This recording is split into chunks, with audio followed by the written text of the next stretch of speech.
ஜல்லிக்கட்டிற்கு அனுமதி பெற்றுத்தர உறுதியளிக்க வலியுறுத்தி மாவட்ட ஆட்சியரிடம் வாக்காளர் அடையாள அட்டைகளை ஒப்படைக்கும் போராட்டத்தில் திண்டுக்கல் மாவட்ட மக்கள் ஈடுபட்டுள்ளனர். அதுகுறித்து தமிழர் வீர விளையாட்டு மீட்புக் கழகத்தின் மாநில தலைவர் ராஜேஷுடன் நமது செய்தியாளர் வீரமணிகண்டன் நடத்திய கலந்துரையாடலை பார்க்கலாம். எதுக்காக இந்த போராட்டத்தை நீங்க பண்ணிட்டு இருக்கீங்க? என்ன காரணத்தை முன்வைத்துள்ளீங்க? இப்போ கடந்த 2 வருட காலங்களாக இந்த ஜல்லிக்கட்டு, மஞ்சு விரட்டு, ரேக்கா ரேஸ், போலீஸ் சண்டை போனது தடைப்பட்டு கிடக்குது.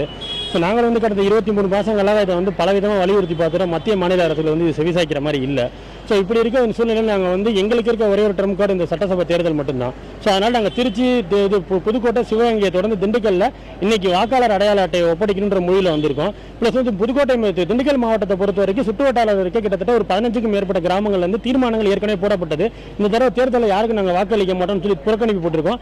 அதை மாவட்ட ஆட்சியர்கிட்ட, கலெக்டர்கிட்ட மனுவா கொடுத்து ப்ளஸ் எங்களோட வாக்காளர் அட்டை ஒப்படைக்க வந்திருக்கிறோம். தற்போது ஒவ்வொரு தேர்தலையும் அரசியல் தலைவர்கள் தேர்தல் அறிக்கையில் ஜல்லிக்கட்டு போட்டி, மஞ்சு விரட்டு போட்டிலாம் நடைபெறும் தான் சொல்லிட்டு இருக்காங்க.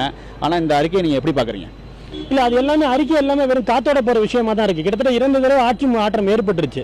2 பெரிய கட்சிகள் ஆட்சியில் இருந்து 2 பெரிய கட்சிகளுமே எங்களுக்கு ஒரு பெரிய விதமான உதவிகள் எதுவுமே செய்ய வரல.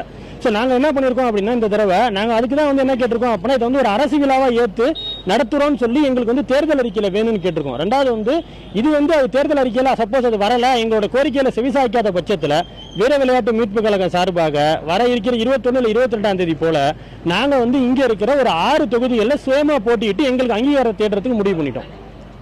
தற்போது ராஜேஷ் கூறியதை போல தமிழ்நாட்டில் அரசியல் தலைவர்கள் இந்த ஜல்லிக்கட்டு, வீர விளையாட்டான ஜல்லிக்கட்டு, மஞ்சு விரட்டு போன்றவற்றைக்கு இந்த தேர்தலில் முடிவு கட்டாவிட்டால் வருகிற 21 22ஆம் தேதிகளில் விரைவில் அவங்களோட தமிழர் வீர விளையாட்டு மீட்பு கழகம் சார்பாக வேட்பாளர் அறிவித்து இந்த தேர்தலில் போட்டியிடுவதாக தெரிவித்திருக்கார்.